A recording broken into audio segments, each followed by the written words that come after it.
So last year, I spent 3 months at the Recurrent Center in New York, which is this magical place where you can go and do whatever you think is going to make you better at programming. So while I was there, I spent most of my time learning about natural language processing and Python. And I did that working on a pet project based on Shakespeare's body of work. So what I'm going to do today, I'm going to tell you the story of how I came up with the approach. And basically, it's my journey through learning about NLP and text classification. Natural language processing is the study of the interaction between natural and artificial languages, where natural languages are the ones that we use commonly in everyday in communication between humans, and they're the result of evolution through time and usage. On the opposite, artificial languages are those that are constructed for some specific purpose. So we're talking programming languages or mathematical symbols. So in this broader sense, NLP includes every kind of manipulation that we do with a computer of human languages. And recently, with the development of machine learning, it's used to solve a lot of everyday problems. So I've lived in the Netherlands for only 2 months, and I speak no Dutch. So machine translators, for example, are my best friends, literally. And spam filters are another good example of tasks that we perform every day and for which we use NLP every day. So I'm learning about all these cool things that NLP does, and they're all very useful, but I'm interested in whether I can use it to do something more similar to what I used to do in high school when I had to do literature analysis. And so I come up with this question, which is, can I use it to identify different genres in literature? So are the words in the documents going to tell me the difference between, say, comedies and tragedies?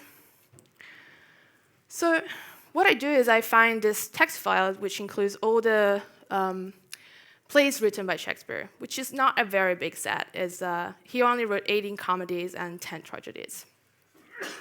And but it does have a lot of words. It's a very vast dictionary. It's about 11,000 words. So you can already see the two problems I have. One is I have a limited set. I only have 28 plays to work on. And the other one is I have a ton of features to work on, if I consider words my features. So because I'm learning NLP, I don't really know how to go about this. And it was much a trial and an error process. I looked at different things. I looked at a supervised approach, I looked at unsupervised approach, and a lot of the standard tools that are used in NLP. And I ended up coming up with a 2-stage approach that was unsupervised, basically. So the first thing I did, as I said, was looking into supervised document classification. This is because the way I phrased the problem is I want to know the difference between comedies and tragedies. And so this sounds very much like a classification problem. The way you normally do this is you take a training set, you have a bunch of documents as input, and they're all labeled, so you already know what they are. And you do some feature extraction, so you find some clever way of summarizing the information in the text. And then you take the features and put it into a machine learning algorithm, and what you get is a classifier. So when you want to predict a new document, you take it in input, you perform the same operations you've done before, have some features, pass it to the classifier, and then the classifier will give you a label. The problem with this approach is that you need a large training set. You need to tell the algorithm what these labels are, what are the characteristics of the labels. And so you do need a large training set, but you also need to sit down and literally label manually all these documents if you don't have them already labeled, which is time-consuming. Now, with the Shakespeare approach, with the Shakespeare example, I didn't really have this problem because I already know which ones are which, even though there are some controversy whether some of them are actually comedies or tragedies. And I have a limited training set. And it's not really enough to train a classifier. It's too small. So I have to move on, and I start looking into unsupervised approach. So this time I don't need a label. I can take the input, do still some feature extraction, find some clever way of representing the information, and then I'll use this feature to form some groups. And if I've done a good job at the end, I could look at subsets of the groups and decide how to label them. So the key point, it's always feature extraction. So how do I take all this information and represent it in some smart way? And not just smart, also it needs to be a simple data type, because algorithms don't really do well with long text, long strings, long sentences. They do well with numbers and simple booleans or other simple representations of the data. So again, I don't know what to do. I asked the internet basically, and the internet says TF-IDF is pretty commonly used to do this kind of task. So the intuition behind TF-IDF is if I want to compare documents, and I want to do that using the frequency of the words, I can't just use the frequency of the term in the document.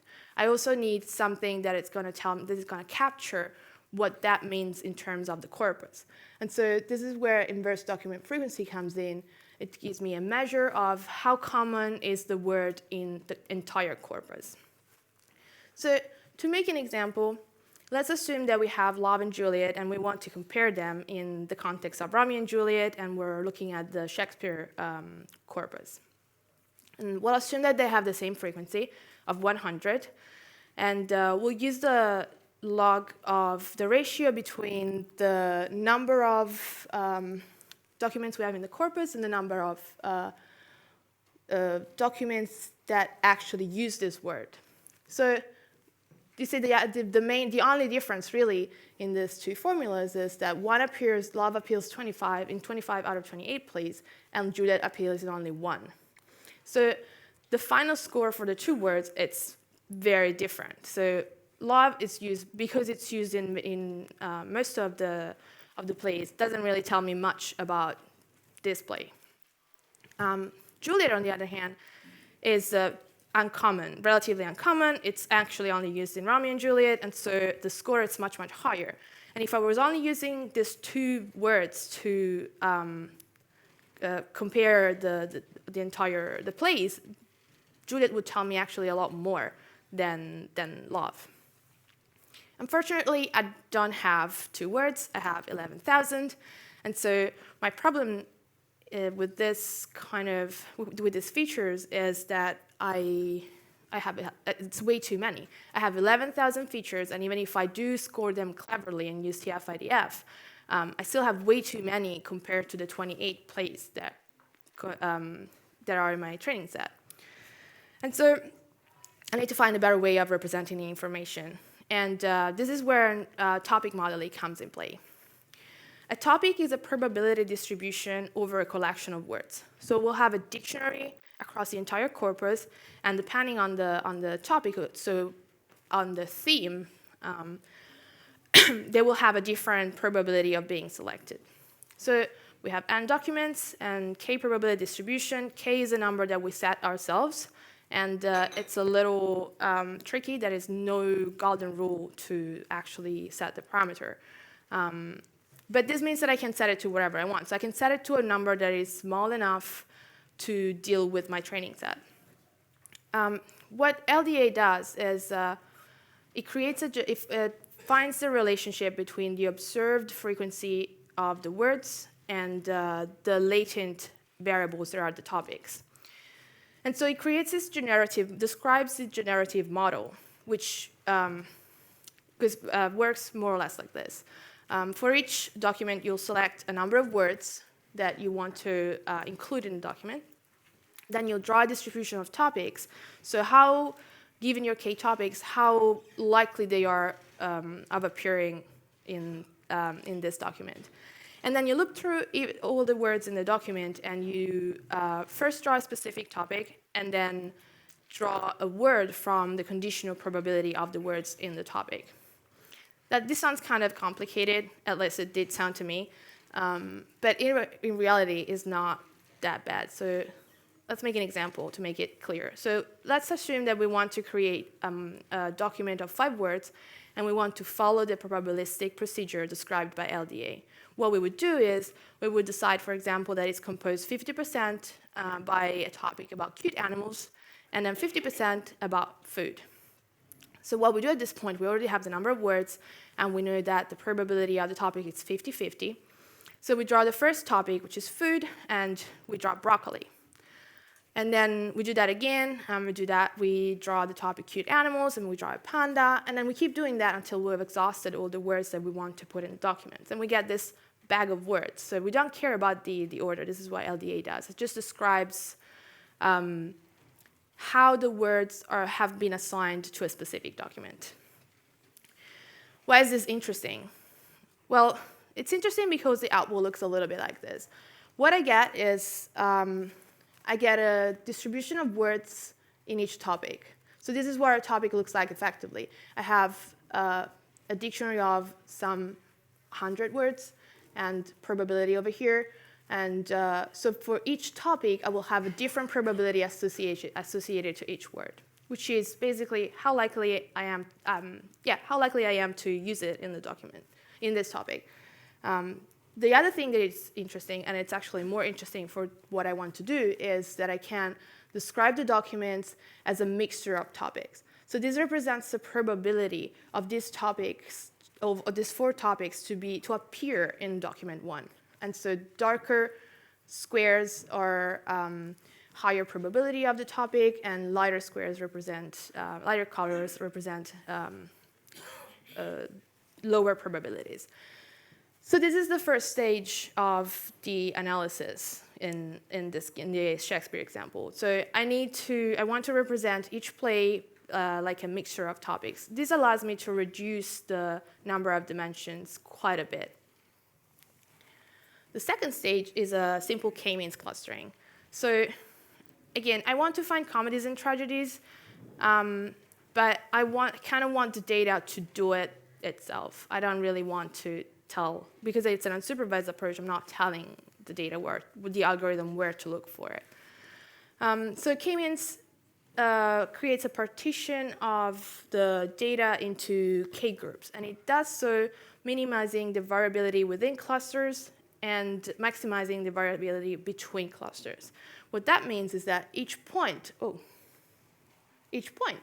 is associated to the nearest centroid, which is nothing else than the average. So let's go back for a second to Shakespeare and define what we're looking for. Comedies and tragedies have the obvious difference that comedies have happy endings and tragedies don't. But they also have some differences in theme and style.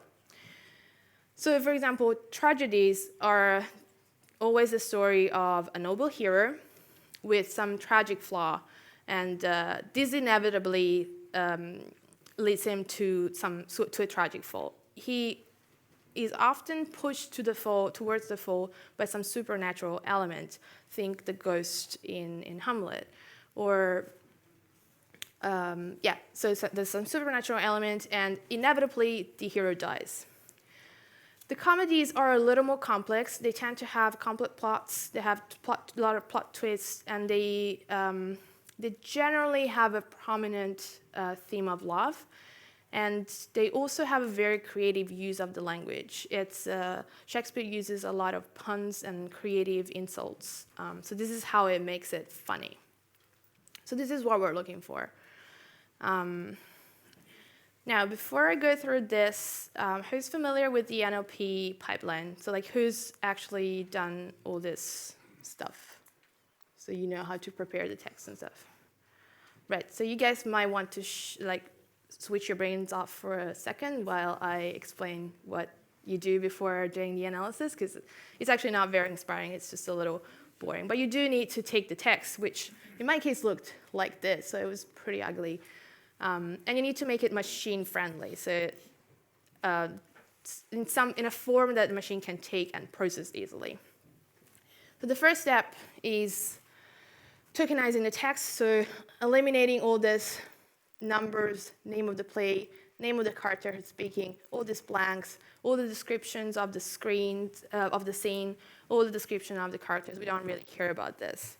Once we've done that, we want to make sure that the words that have the same root are represented the same way, which means if we have flowers and flower, we want them to be flower, not just, we just chop off the plural, for example. Then we have to delete the stop words. The stop words are all the words that don't really tell you anything about the content of the play. And these are things like pronouns and the verb to be, the verb have. They're used largely in English, but they're not really telling you anything about the meaning. So the tricky point here was finding a dictionary, a list of stop words that would apply to Shakespeare's language, because he wrote about 400 years ago, something like that. So the English has obviously evolved, and nltk does provide a lot of nice tools for doing all of these things, but it doesn't provide you Old English stop words. So that was a little bit annoying. I had to go and find out how the spelling changed and these sort of things. But anyways, done that, I finally have a vector representation of the text, and I can run the analysis. Now, I'm not showing any code because it's really done with basic functions, and it's pretty boring. It's not very inspiring. But I do want to share the results because they're pretty cool. So this is a representation of the topics in the document. On this side, we have all the plays. So each line is actually a representation, a mixture of topics in the play. Darker colors are, again, higher probability. Lighter colors, lower probability. What you can see, and what looks a little bit suspicious here, is there's at least two topics, topic 8 and topic 2, that are fairly dark and fairly consistent across every document. So I don't really like this result. And I'm a little suspicious. So what I want to do, I want to go and look at the actual distribution of the words in these topics to figure out why they're so likely to appear in every document. I'm also going to look at topic 1, 4, and 5, because those are the ones that seem to have more variability. And so I want to know what they look like. I'm just curious. So topic number 2, this is the distribution of the top 10 words. So the 10 words that are most likely to appear in this topic. And I'm going to try and give a name to the topic based on this. So we have good, would, make, know, give, like. They're all very common words in English. Now, we need to keep in mind that a play is a fairly long piece of literature. So it goes for, a couple of hours. So there's a lot of text. There's a lot of talking. It's pretty common language, at least it was common language at the time. And so it makes sense that these words appear so often in the conversation. So these are common words. The next topic, it's got night, death, and dead in the same, in the top 10. It also has fear. I feel pretty confident calling it death. Topic 4, love is by far the most likely to appear. I also have man, lady, faith, sweet. So I'm going to say that this is a love topic. And finally, Sir, Lord, Honor, Gentleman, great. So I'm going to call this the hero topic. So at this point, I'm pretty happy. And yes, common words isn't really a great result. I don't really want it. I didn't really want the topics to represent that, but I did say before I had to make a compromise because I couldn't look for a lot more than the number of topics that I used already, because otherwise I would still have the same problem. So yeah, I'm not very happy about the common words, but I do have death, I have love, and I have hero, and I've just said these are the characteristics, the themes that distinguish comedies and tragedies. So at this point, I'm pretty confident. I'm starting to feel confident that I might be onto something. I might be on the right track. So I run the k-means, and I split on 2 groups because I'm still looking for comedies and tragedies. And this is the average of the probabilities across groups. So not surprised, topic 2 and topic 8 are pretty much the same on average across groups. And I can see a significant difference in here, in love, and in death, and some other difference in other topics. But it seems like the difference is driven by hero, hero, love, and death. So what's really left is looking at which plays went into which group. Now, I have in green the comedies and in blue the tragedies. Group 0, it's entirely comedies, except for Romeo and Juliet. I can live with that. After all, Romeo and Juliet is like the epitome of the love story. So I can forgive an algorithm for not catching the difference between the fact that they both die and it's not very happy. However, the second group looks like it's evenly split between comedies and tragedies, and I don't really have a justification for this. So I'm pretty sad and frustrated. This is until I decide to look at something else. Like, I still want to try and explain this split, this two-way split. And I started to look at the dates the plays were performed for the first time. So the y-axis is the year the play was performed for the first time. And from the look of it, I can tell that there's an overlapping somewhere here. I don't show the points, but there's about 5 or 6 points here. So 5 or 6 play 3 and 3, something like that. There's an outlier over here, but it's an outlier, and I'm not really worried about. What it looks like is there's some temporal split between the groups. So I asked the internet again. And the internet says the experts think that towards the end of Elizabeth I's reign, Shakespeare started maturing as an artist. And so I checked when Elizabeth I died, and it's 1603, right there. So it looks like the model is actually telling me that there's a difference in style between these two groups, and that the difference lies in the fact that over here, Shakespeare is younger, he's writing for Elizabeth I, and he's more influenced by the classics. But most of all, he's writing for Elizabeth I. So she probably has some specific taste, and he needs to please her because that's what artists used to do. That's how you got by at the time.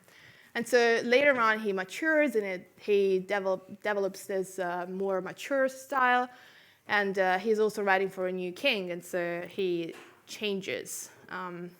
And I had this interesting conversation with a friend last night, and she studied literature, and so she has a little more insight on Shakespeare. She has a thing for Shakespeare, and apparently this group, the second group,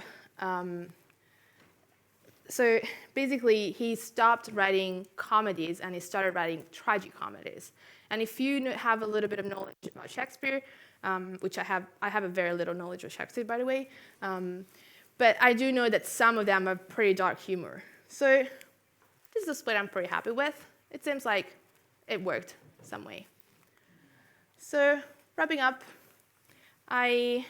so my original goal was finding comedies and tragedies, and so that didn't happen. So I can't use NLP to find a difference in genres, at least not in this case. But I could still use NLP to find some kind of meaningful split of the plays, and it was just not the thing that I was looking for. So what I learned from this is, so I hear a lot about using data to tell stories, and I think what I learned from this specific example was you don't really need to necessarily to enforce a story to the data. But sometimes you need to just tell the data, let the data tell their own story. And what I mean by that is I only started finding this cool insight about something that I didn't know when I stopped trying to use common approach and follow guidelines from books and tutorials and this sort of things. And when I stopped doing that and I focused more on what I had and what the data was trying to tell, that's when I actually got some insight. So that's the end of it. The code is available on my GitHub. There's a notebook with a bunch of things that I've done. Again, it's not very complex code, but if you're interested in the libraries that I used and the things how I got to the results, that's there. Questions?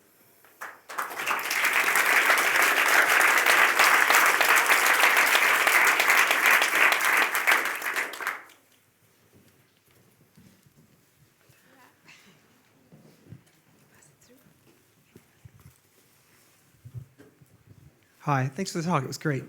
I was just wondering if you had considered a way of dealing with your documents that would make you have more of them. I mean, plays are quite large, and they have a bunch of sort of semantically meaningful subdivisions. So did you give any thought to, I don't know, doing sort of scene-by-scene classification, for instance, or something like this? I thought about that, but I actually haven't done it yet. It's one of the things that I think would be interesting to see. Or it probably wouldn't, I don't know whether it would show a difference in genres or something else. I think it might actually eventually show like some sort of climax maybe in the story, so how the story evolves through the play. But yeah, it's definitely interesting. Hi. Given that you were able to find this division between... I don't know. Okay, sorry.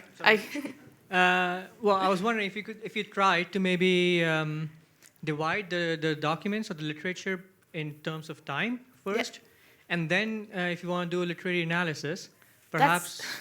Sorry, go ahead. Perhaps try that. I mean, then you can figure out what was his style in terms of distinguishing between comedy and tragedy pre-1605, whatever, when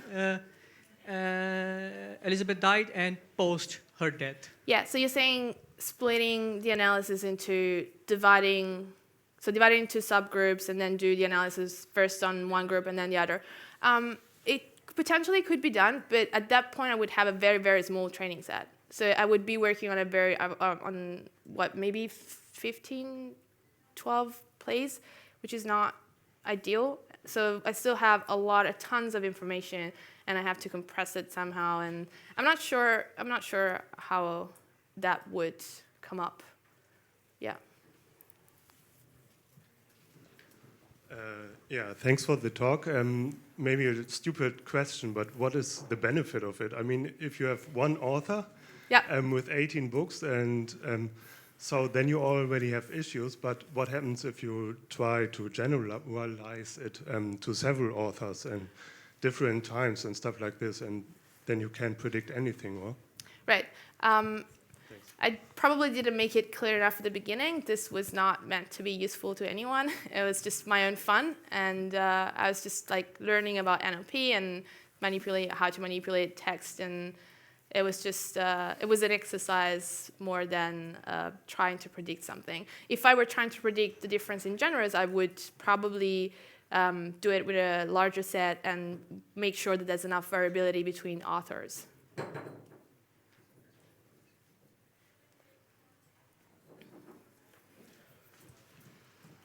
Aside TF, blah, blah, blah, the first thing, and then Latent Dirichlet modeling, did you also try any other, like, word to vector, whatever, fancy algorithm? The first attempts that I did were at clustering, because I stopped looking at the supervised approach and I moved into the unsupervised. And the first thing I did was trying k-means, which was pretty silly because the vectors were way too long. And then I tried the spherical k-means, but the vectors were so long compared to the training set that it was just not possible. And so I had to necessarily try and reduce the dimensions. And that's how I got to LDA. And then from LDA, it kind of happened. So no fancy stuff. I think if you just have a lot of time to waste on a pet project, I think you will have tons of fun to try. It's like basically doing sentence by sentence or paragraph by paragraph. Absolutely, yeah. And I think Python, like the latest version of gensim, has a very nice implementation of that. Yeah. I think it's going to be fun. Yep.